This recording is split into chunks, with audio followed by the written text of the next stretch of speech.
विद्यार्थियों, पिछले दो वीडियो में आपने कबीरदास के दोनों पदों को पढ़ा। आइए अब हम प्रश्नों पर चर्चा करते हैं। आपके पाठ में दो तरह से प्रश्न पूछे गए हैं, पद के साथ और पद के आसपास। तो हम सबसे पहले पद के साथ वाले प्रश्नों को देखते हैं। प्रश्नों में मैंने कुछ शब्दों को, कुछ पदों को जानबूझ करके हाईलाइट कर दिया है।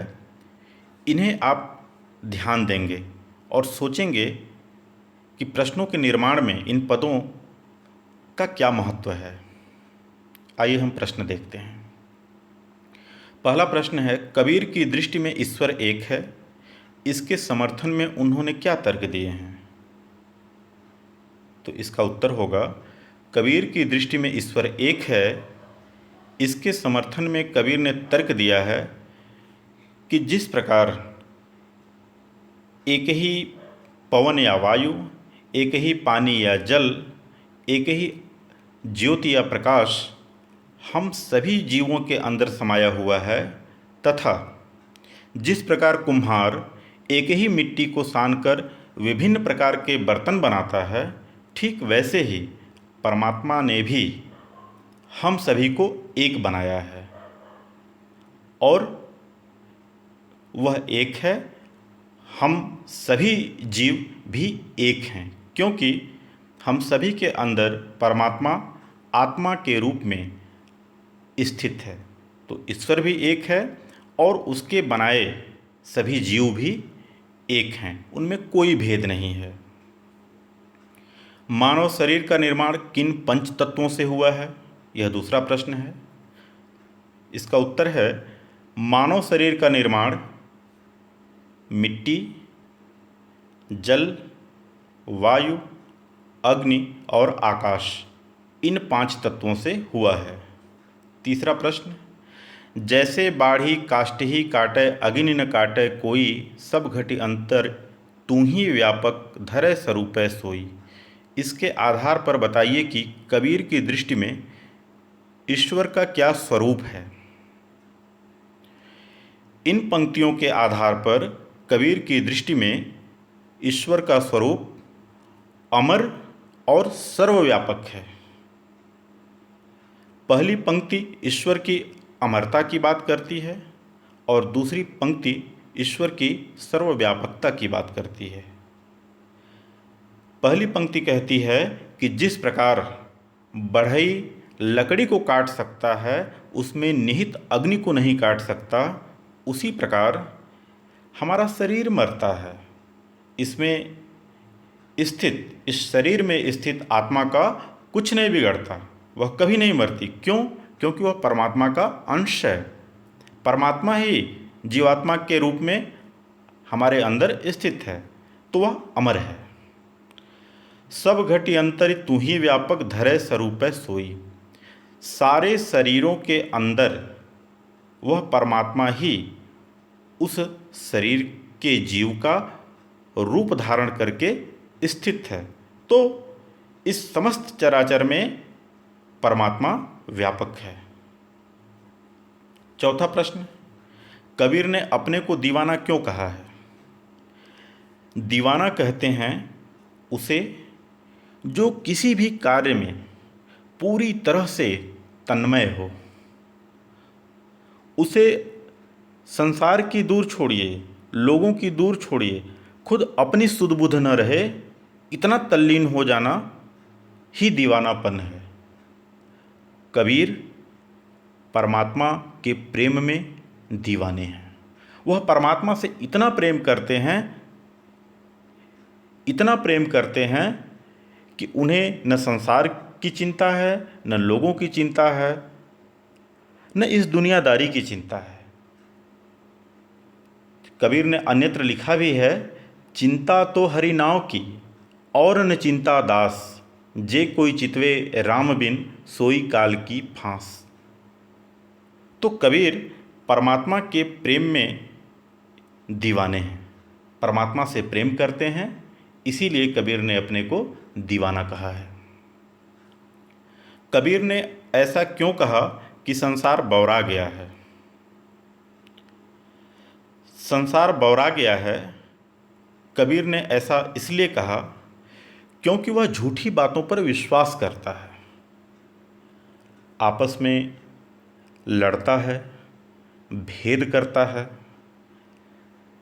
धर्म के वास्तविक सत्य को, स्वरूप को न जानकर उसके दिखावे में जीता है, बाहरी विधि विधान, कर्मकांड, इन सब का पालन करता है और इतनी सख्ती से पालन करता है कि शरीर को कष्ट देता है, आत्मा को कष्ट देता है।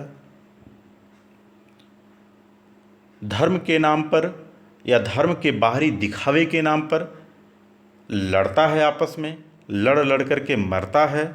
तो यह जो झूठी बातों पर संसार विश्वास करता है, इसीलिए कबीर कहते हैं कि संसार बौरा गया है।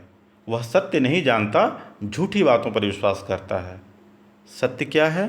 तो ईश्वर एक है और वह सभी जीवों के अंदर आत्मा के रूप में स्थित है, इसलिए सभी जीव भी एक हैं, उनमें कोई भेद नहीं है, कोई अंतर नहीं है, सब एक हैं।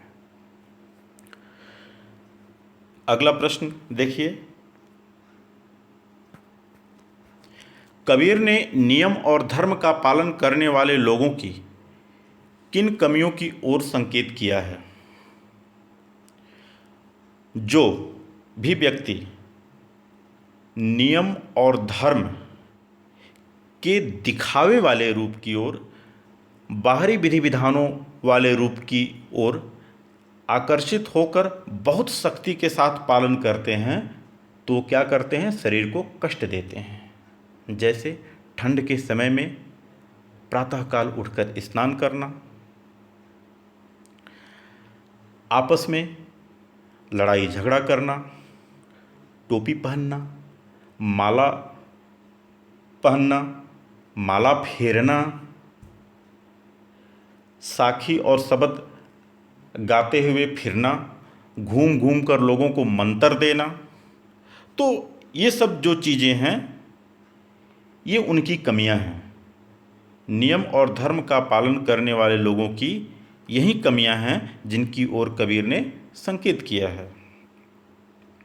7वां प्रश्न है, अज्ञानी गुरुओं की शरण में जाने पर शिष्यों की क्या गति होती है? अज्ञानी गुरुओं की शरण में जाने पर शिष्य भी अज्ञानी ही रह जाएंगे। अज्ञानी गुरु जिस तरह बाह्याडंबर में उलझा हुआ, भरमाने वाली या भ्रम में पड़ा हुआ, संसार में लड़ता हुआ और संसार को लड़ाता हुआ जिंदगी जीता है, ठीक शिष्य भी उसका अनुगामी होकर, उसका अनुयायी होकर वैसा ही जीवन जिएगा। तो परमात्मा से बहुत दूर हो जाएगा शिष्य, क्योंकि गुरु तो खुद भटका हुआ है, अज्ञानी है, परमात्मा से उसका मिलन होगा ही नहीं और उसकी शरण में गए शिष्य की भी वही गति होगी। तो गुरु और शिष्य दोनों डूब जाएंगे इस संसार सागर में, दोनों डूब जाएंगे, फंसे रहेंगे, उलझे रहेंगे। संसार सागर में डूबने का अर्थ फंसे रहेंगे, उलझे रहेंगे, भटकते रहेंगे। और जब उनका अंत काल आएगा, मृत्यु का समय आएगा, तो सिवाय पश्चाताप के, सिवाय पछतावा के उनके पास कुछ भी नहीं बचेगा। अगला प्रश्न, बाह्याडंबरों की अपेक्षा स्वयं को पहचानने की बात किन पंक्तियों में कही गई है? अपने शब्दों में लिखिए। कबीर के दूसरे पद में हमने पढ़ा, प्रात करे स्नाना, आतम मार पखानहि पूजे, उनमें कछु नहीं ज्ञाना। इसके साथ साखी शब्द ही गावत भूले, आतम खबर न जाना। हिंदू कहे मोहि राम प्यारा, तुर्क कहे रहीमाना। आपस में दो लरी लरी मुए, मर्म न काहू जाना। तो इन पंक्तियों में बाह्याडंबरों की अपेक्षा स्वयं को पहचानने की बात कही गई है। अब इसे अपने शब्दों में लिखना है तो आप लिख सकते हैं, इसका भावार्थ लिख सकते हैं कि कबीर कहते हैं कि हमें जो बाहरी विधि विधान है, बाहरी कर्मकांड हैं, दिखावे, धर्म के दिखावे का जो रूप है, उसमें उलझ करके नहीं रहना चाहिए, बल्कि हमें स्वयं को पहचानना चाहिए। हमें अपनी आत्मा को पहचानना चाहिए, क्योंकि परमात्मा आत्मा के रूप में हमारे अंदर स्थित है। हम साखी गाते रहते हैं, गुरु के द्वारा दिया हुआ जो शब्द मंत्र है, उस मंत्र को भजते रहते हैं, माला फेरते रहते हैं, दिखावे की टोपी धारण कर लेते हैं, कठिन से कठिन नियमों का पालन करते हैं, शरीर को कष्ट देते हैं, आत्मा को कष्ट देते हैं। लेकिन वस्तुतः यह भटका हुआ है, हम भटके हुए हैं, यह भटकी हुई बात है। आत्मा को पहचानने के लिए सबसे ज़रूरी क्या है? अगर हम स्वयं को जान जाएंगे, आत्मा को पहचान जाएंगे, तो क्या करेंगे? सहजता का जीवन जिएंगे और परमात्मा से प्रेम करेंगे। परमात्मा से प्रेम की सिर्फ और सिर्फ एक शर्त है, क्या? अहंकार को त्याग कर निर्मल हृदय से अपने संपूर्ण भाव उसमें समर्पित कर देना।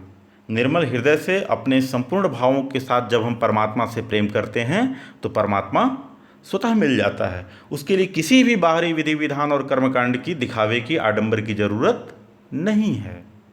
तो इस तरह से पद के साथ वाले ये प्रश्न रहे। आइए हम पद के आसपास के प्रश्न, 2 प्रश्न हैं, उनको भी देख लेते हैं। पहला प्रश्न, अन्य संत कवियों नानक, दादू और रैदास आदि के ईश्वर संबंधी विचारों का संग्रह करें और उन पर परिचर्चा करें। जब आपका विद्यालय खुलेगा तो आप अपने शिक्षक के साथ कक्षा में विशेष परिचर्चा करेंगे, इन पर बातचीत करेंगे। मैं यहाँ आपको संकेत में कुछ बातों को बता देता हूँ। नानक, गुरु नानक के बारे में आप जानते होंगे। कार्तिक पूर्णिमा के दिन लाहौर में इनका जन्म हुआ था। ये सिख संप्रदाय के आदि गुरु भी हैं। इनके भजनों का संग्रह ग्रंथ साहब में है। अब इनके ईश्वर संबंधी विचारों की बात है, तो इनके क्या, नानक, दादू और रैदास तीनों लोगों के ईश्वर संबंधी जो विचार हैं, वह कबीर के विचारों के मेल में ही हैं।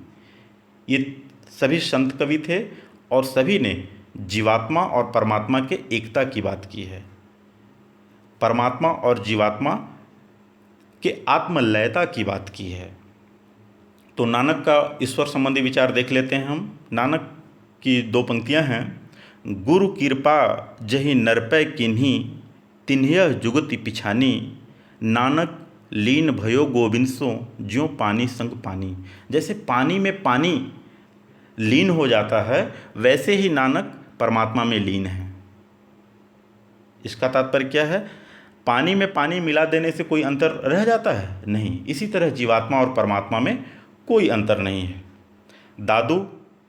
दादू कबीर मार्ग के अनुयायी थे और इनका जन्म अहमदाबाद, गुजरात में माना जाता है कि हुआ था। दादू का ईश्वर संबंधी विचार क्या है? दादू कहते हैं, जब मन लागे राम सो, तब अनत काहे को जाई, दादू पाणी लूण ज्यों, ऐसे रह समाई। जैसे पानी और नमक, पानी में नमक विलीन हो जाता है, पानी में नमक समा जाता है, फिर नमक को हम देख ही नहीं सकते। इस तरह का मेल है पानी और नमक का। ऐसे ही जीवात्मा और परमात्मा का मेल है। जीवात्मा और परमात्मा के बीच वैसा ही संबंध है जैसा पानी और नमक के बीच का संबंध है। यह अभेद, यह एकरूपता ईश्वर और आत्मा के बीच है, ईश्वर और जीव के बीच है। यह दादू का विचार है, तो कबीर के विचार के मेल में है। अब रैदास के बारे में, तो कबीर बनारस के रहने वाले थे, काशी के। रैदास भी यानी संत रविदास, वह भी काशी के ही रहने वाले थे। और कबीर के जो गुरु थे वहीं रविदास के भी गुरु थे, रामानंद जी। कबीर और रविदास, रामानंद के कुल 12 शिष्य थे। उन्हीं 12 शिष्यों में कबीर और रविदास भी थे, रैदास भी थे। तो रैदास का क्या विचार है? रैदास ने ईश्वर संबंधी अपनी बातों को जहाँ जहाँ लिखा है उनमें से 2 पंक्तियाँ मैं सुनाता हूँ आपको। जब हम होते तब तू नाही, अब तू ही मैं नाही। अतल अगम जैसे लहरी, मई उदधि जल केवल जल माही। जब हम होते तब तू नाही, अब तू ही मैं नाही। ठीक आप देखें तो ठीक यही बात कबीर ने भी लिखी है। क्या? जब मैं था तब हरि नहीं, अब हरि है मैं नाही। तो ईश्वर अहंकार को त्याग कर पूर्ण समर्पण के साथ प्रेम करने से मिलता है, तभी वह मिल सकता है। और जल में जैसे केवल जल है, समुद्र के जल में जैसे केवल जल है, उसी तरह परमात्मा में सारी जीवात्मा लीन है, कहीं कोई भेद नहीं है। तो हमने देखा कि नानक, दादू और रैदास, इन तीनों संतों के ईश्वर संबंधी जो विचार हैं वह कबीर के विचारों के मेल में हैं। दूसरा प्रश्न है, कबीर के पदों को शास्त्रीय संगीत और लोक संगीत दोनों में लयबद्ध किया गया है, जैसे कुमार गंधर्व, भारती बंधु और प्रहलाद सिंह टिपाड़िया आदि द्वारा गाए गए पद। इनके कैसेट्स अपने पुस्तकालय के लिए मंगवाएं और पाठ्य पुस्तक के पदों को भी लयबद्ध करने का प्रयास करें। जब आपका विद्यालय खुलेगा, आप अपने विद्यालय में जाएंगे तो अपने हिंदी शिक्षक के माध्यम से प्रधानाचार्य को पत्र लिखकर इन कैसेट्स को मंगवा करके सुनिएगा। आप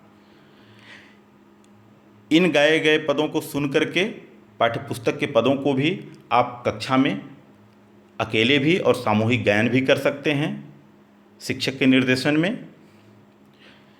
मैं एक बात यहाँ पर आपको विशेष रूप से कहना चाहूँगा।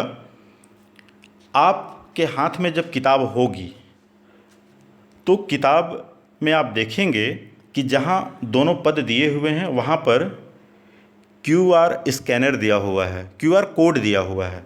और आपके मोबाइल में QR कोड स्कैनर एक ऐप होता है, वह होगा।